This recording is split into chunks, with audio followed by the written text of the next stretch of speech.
3 పచ్చిమిరపకాయలు తీసుకుని ముక్కలుగా వేసుకుని ఆయిల్లో వేయించుకుందాం. 1 గ్లాస్ పుట్నాల పప్పు, ఇది కూడా ఫ్రై చేసుకుందాం.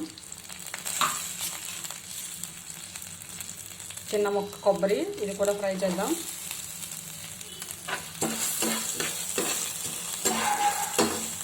ఈరోజు మనం పుట్నాల పప్పు చట్నీ చేసుకున్నాం.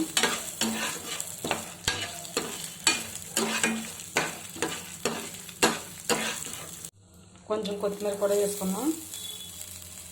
ఇది కూడా బాగా ఫ్రై చేసుకుందాం. మొత్తం అన్నీ ఏగిపోయాయి, దింపుకొని మనం పక్కన పెట్టుకుందాం. చల్లారిన తర్వాత మిక్సీ పట్టుకుందాం. చల్లారిపోయాయి, ఇప్పుడు మనం మిక్సీ జార్లో వేసుకుని మిక్సీ పట్టుకుందాం.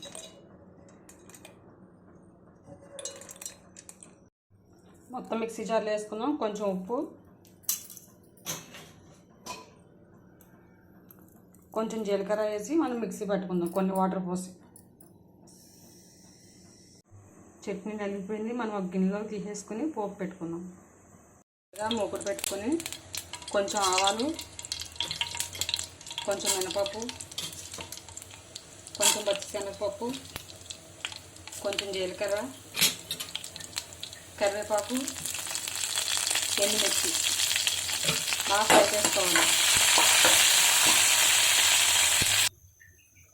పోపు ఎగిపోయింది, ఇప్పుడు మనం చట్నీలో వేసుకుందాం.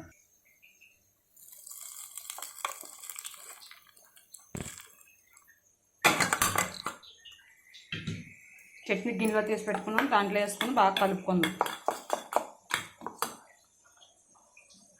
పుట్నాల పప్పు చట్నీ రెడీ.